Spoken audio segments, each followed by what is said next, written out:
Yo guys, what's up? It's Adam here, aka Anticina Guy. Welcome to the Movie Vault. Halloween is just around the corner. You know, I've been doing movie reviews lately, but no, not mainly reviews on horror movies. You know, I've mainly been on family films or comedies, you know, and people say this is the fitting time to talk about horror movies. You know, with Halloween just around the corner, it only makes perfect sense. So I'm going to review Friday the 13th, the first one which came out in the year of 1980, directed by Sean S. Cunningham. You know, I mean, I've already reviewed the Halloween movies.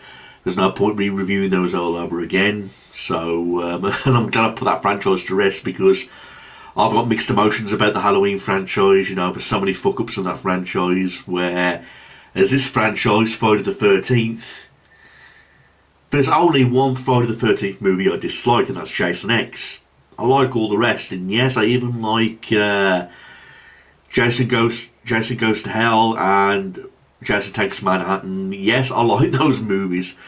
I know there's a lot of people out there who dislike those movies, but I get a kick out of those movies. You know, yes, I like Manhattan. I think it was because it was the first one that I only saw for the very first time, and that's what got me into the franchise.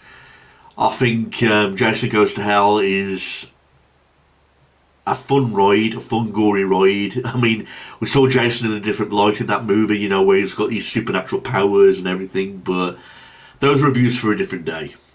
I'm here to talk about the first movie which came in the year of 1980, and I've got the 8 movie collection right here on Blu-ray. Okay.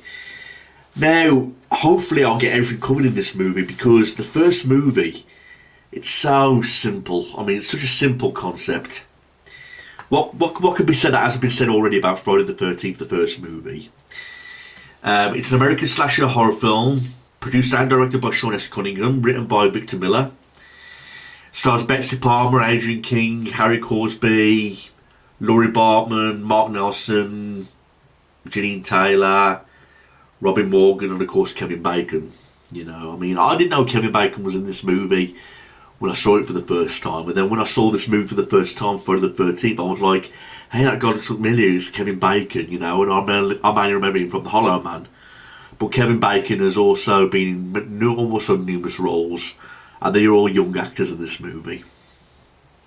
Okay, so basically it's about these campers that camp at this place called Camp Crystal Lake, and Friday the 13th is approaching.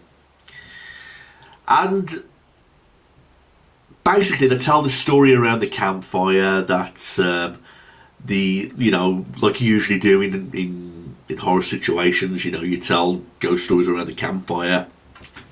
They tell this ghost story about this little boy by the name of Jason Voorhees who drowned in Camp Crystal Lake. And Friday the 13th is his birthday. And he drowned in the lake because the councillors weren't paying any attention to him. And now they're saying that the camp is cursed because Friday the 13th, Jason comes back every year to get revenge on anyone who's trespassing on Camp Crystal Lake.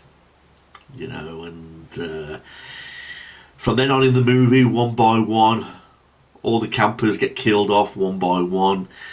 And it leaves that question in everybody's mind about who is the killer? You know, but again, this movie, it blew up. I mean, I don't think Sean S. Cunningham or anybody who viewed this movie for that matter was going to be aware of what a big deal this movie was going to be. I mean, they had no intention of making any sequels. But just like some particular movies, you know, you don't know what kind of a success it's going to be. One perfect example is the Terrifying movies with Art the Clown starring David Howard Thornton. I mean, like I say, they started off with All Hallows Eve with the character, but like the character, so they make his old film, Terrifier. You know, and Terrifier was a low budget movie, but everyone liked it, so they spawned some sequels with more higher budget, and we're meant to be getting Terrifier 4 next year already, because everyone was absolutely in love with the one with taking place at Christmas time, Terrifier 3. You know, and I went to the cinema to see that movie. So people just aren't aware of what big hits these movies can have on the Impact Cinema, basically. And Friday the 13th was just one of those movies.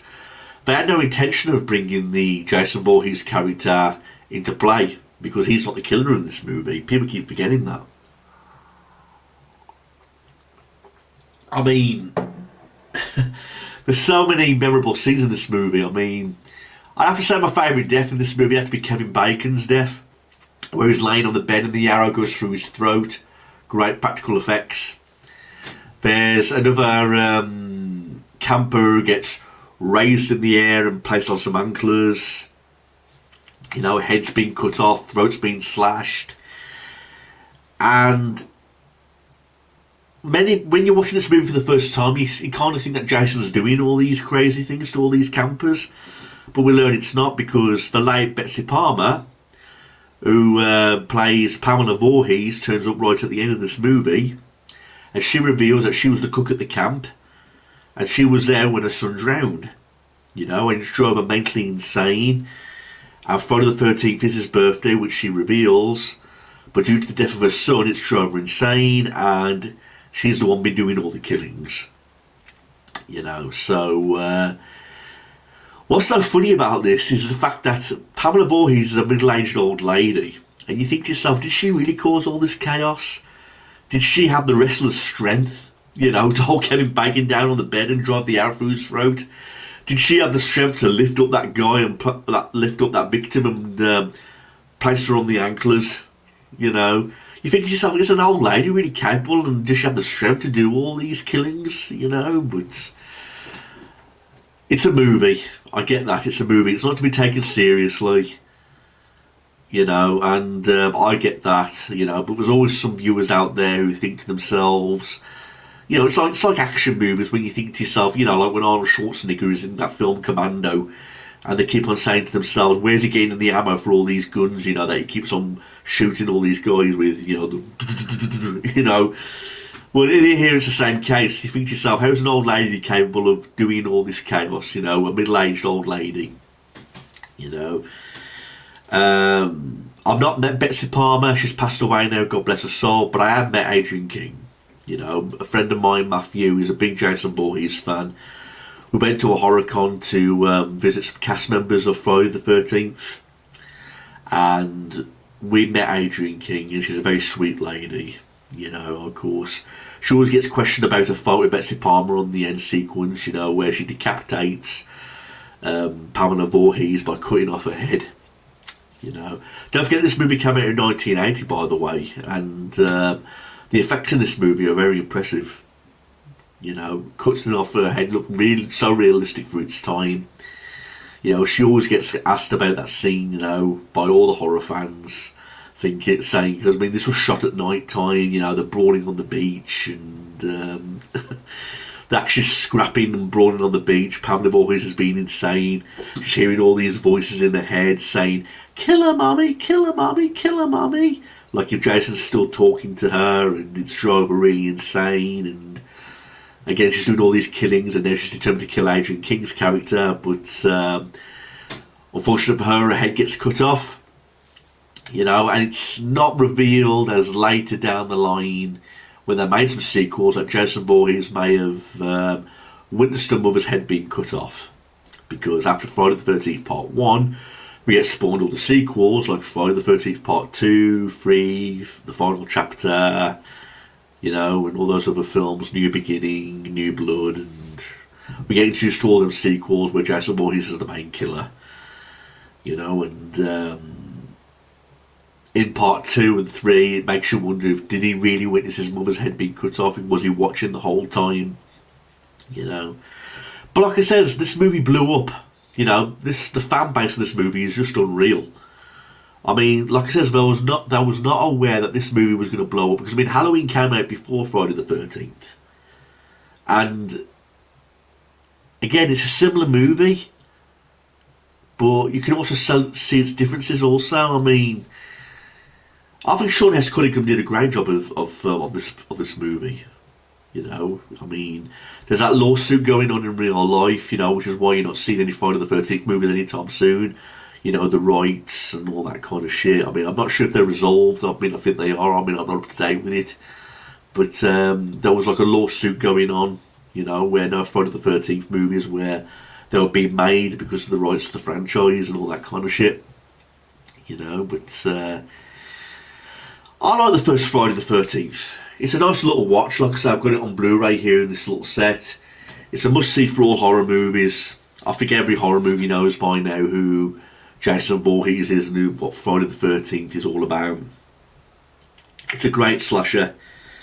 I wouldn't say it's my favourite one in the franchise. I mean, the first movie I saw was Jason Takes Manhattan.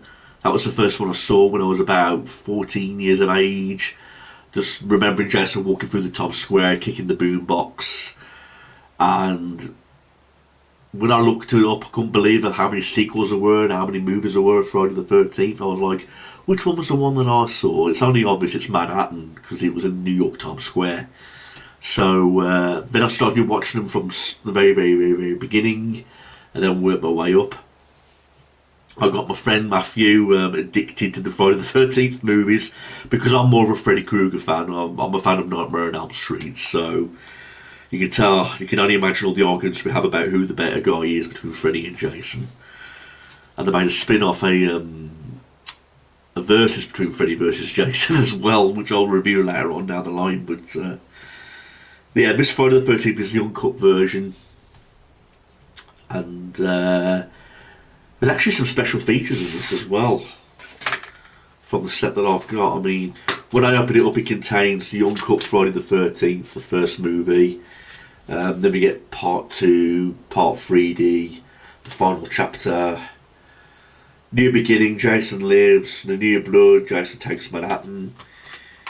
As regards to special features in the first movie, we've got some commentary by Sean S. Cunningham, the cast and crew. We've got a Friday the 13th reunion, Friday the 13th Chronicles, the secrets behind the gore.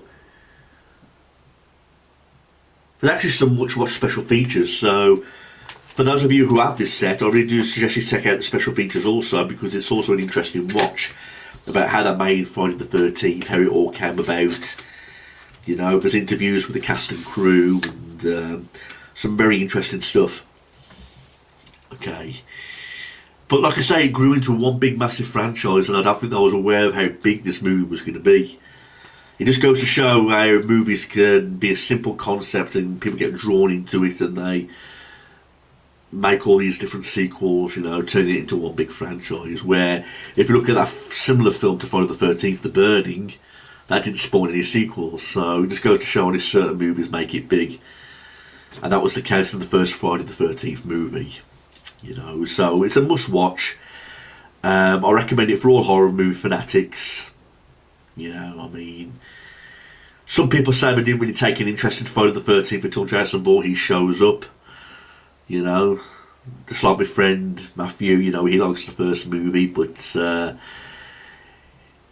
it's not one of those Friday the 13th movies he watches constantly because Jason Voorhees didn't show up until the sequel, so that's just one of those things. But it was nice meeting Adrian King, you know, some members of the cast. You know, I've met Kane Hodder, who also plays Jason Voorhees, but he's more further on down the line. And I also met Richard Brooker, who played him in part 3. He's no longer with us either. You know, so I really wish I could have met Betsy Palmer before her passing. It would have been nice to meet her, but sadly she's no longer with us anymore. So Friday the 13th, a really good watch, and yeah, what more can I say about it being a really good slasher horror movie? And I can understand why it grew and why it spawned the sequels it so many spawned the sequels that it did, you know. So such a great hit. And yeah, please like, rate, and comment everyone, and email if you've got any questions, and we'll see where we go from here. Hopefully I'll review the sequels as we go along because it's Halloween season. Thanks everyone, peace out.